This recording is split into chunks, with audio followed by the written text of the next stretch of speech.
العلم نور العلم نور العلم نور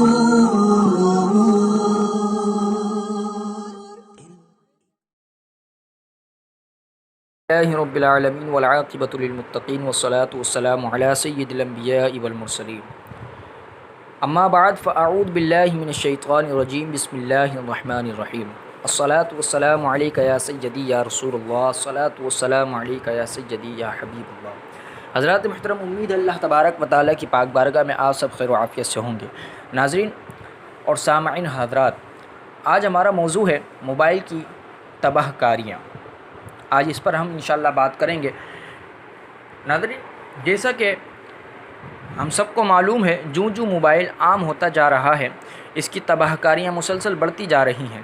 بہت ہی افسوس کا مقام ہے کہ آج موبائل کے طوفان کا آوارہ جھونکا مدرسہ و خانقاہ کی در و دیوار اور مسجد کے محراب و منبر تک پہنچ چکا ہے اور ان روحانی مقامات کے تقدس کو ملیہ میٹ کر دیا ہے۔ نمازی نماز پڑھ رہا ہے، جیب میں موبائل ہے اور اس کی گھنٹی نارمل گھنٹی ہے، یعنی موبائل سائلنٹ نہیں ہے۔ اتفاق سے موبائل کی گھنٹی میں کوئی گانا سیٹ ہے، اسی درمیان کال آ جاتی ہے اور گانے کی مکروہ آواز مسجد کی روح پر اور نشاط انگیز فضا میں بلند ہونے لگتی ہے۔ اس وقت مسجد کے اندر کیا کیفیت ہوتی ہے اور نمازیوں کی نماز کا خشوع و خضوع کس حد تک متاثر ہو سکتا ہے، یہ بتانے کی یہاں ضرورت تو نہیں ہے۔ جو مسجد میں نماز پڑھتے ہیں وہ جانتے ہوں گے۔ اولاً مسجد میں موبائل لے جانا ہی نہیں چاہیے۔ مسجد میں موبائل لے جانا ہی نہیں چاہیے، اور اگر لے جانے کی نوبت آ جائے تو بہتر یہی ہے کہ موبائل آف کر دیا جائے یا کم از کم سائلنٹ پر رکھیں تاکہ مسجد اور نماز کا تقدس بحال رہے۔ یہ موبائل کی تباہی ہے اور اس کی شیطانی کارکردگی کا سب سے افسوسناک پہلو ہے۔ موبائل کی تباہی کا ایک نمونہ یہ بھی ہے کہ اس کے ذریعے نئی نسل فواحش و منکرات اور زنا و بدکاری کے سیلاب میں بڑی تیزی سے بڑھتی جا رہی ہے۔ اس قسم کی اخلاقی جرائم اور گھناؤنے عمل کے ارتکاب میں پہلے کافی مشکل درپیش ہوتی تھی اور لوگ چاہتے ہوئے بھی بدکاری میں ملوث نہیں ہو پاتے تھے، کیونکہ اس وقت اسباب اور وسائل کافی حد تک فقدان تھا۔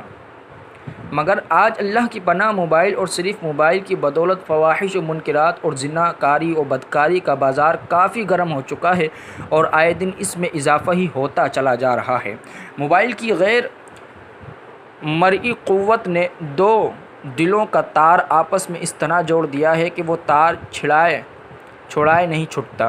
اب وہ زمانہ ختم ہو گیا جب وصال یار اور لقائے محبوب کی خاطر گلی کوچوں کی خاک چھاننی پڑتی تھی۔ اب تو موبائل نے وصال یار اور لقائے محبوب کے دشوار طلب اور صبر آزما مراحل کو بہت آسان کر دیا۔ بس انگوٹھے کو حرکت دیجیے اور ایک ہی چست میں کوچائے جانا اور محبوب کے آستانے تک پہنچ جائیں، اور صرف کوچائے جانا ہی نہیں بلکہ محبوب کی سرہانہ تک گھس جائیں۔ موبائل صرف کوچائے جانا یعنی موبائل صرف عاشق کے گھر تک، یار کا آستانہ اور محبوب کے سرہانے تک پہنچنے پر ہی اکتفا نہیں کرتا، بلکہ ہوا کے دوش پر محبوب کو اس کے گھر سے اٹھا بھی لاتا ہے۔ یہی وجہ ہے کہ آپ آئے دن اخبار میں پڑھتے ہیں کہ فلاں لڑکی نے اپنے عاشق کے ساتھ فرار ہو گئی۔ معشوق کو اپنے عاشق کے ساتھ راہ فرار اختیار کرانے میں موبائل کا بہت بڑا دخل ہوتا ہے۔ یہ عشق و معشوقہ، یہ خلا و ملا، یہ چین و قرار اور گھر سے فرار آخر کیوں؟ یہ دراصل موبائل کا کرشمہ ہے، یا یہ کہیں کہ موبائل کی نحوست ہے، ورنہ عشق و محبت کی یہ جاہیں قدہ مرحلے اتنی آسانی سے طے نہیں ہوتے۔ ایک آگ کا دریا ہے اور ڈوب کے جانا ہے۔ ایک آگ کا دریا ہے اور ڈوب کے جانا ہے۔ والدین اپنی ہوشیار اور جوان بچیوں پر خاص توجہ دیں اور ان کی نقل و حرکت پر کڑی نگاہ رکھیں، اور جہاں تک ہو سکے لڑکیوں کو موبائل استعمال کرنے کی اجازت نہ دیں، ورنہ موبائل کا ایک دردناک پہلو یہ بھی ہے کہ موبائل کی وجہ سے آئے دن سڑک حادثات میں اضافہ ہو رہا ہے اور ایکسیڈنٹ کا واقعہ جانے کناں رونما ہو رہا ہے۔ موبائل رحمت کے بجائے سراپا زحمت اور دل لیوا کے ساتھ جان لیوا بھی ثابت ہو رہا ہے۔ موبائل نے اب تک نہ جانے کتنے افراد کو قبرستان اور شمشان گھاٹ پہنچا دیا ہے، مگر پھر بھی موبائل کے شدید ان حادثات سے سبق حاصل نہیں کر رہے ہیں اور گاڑی چلاتے ہوئے بھی موبائل کا بے دریغ استعمال کر رہے ہیں۔ اور خبردار ہونا چاہیے ہمیں اور ہوشیار ہونا چاہیے کہ ڈرائیور چلتی گاڑی میں موبائل کا ہرگز استعمال نہ کریں، ورنہ وہ خود تو ہلاکت میں پڑے گا ہی پڑے گا اور دوسروں کو بھی اپنے ساتھ ہلاکت میں ڈالے گا۔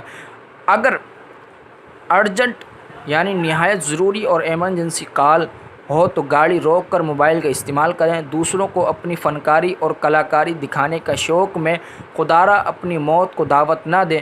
اللہ تبارک و تعالی سے دعا ہے اللہ تبارک و تعالی ہمیں یہ مسائل سیکھنے کی توفیق عطا فرمائے۔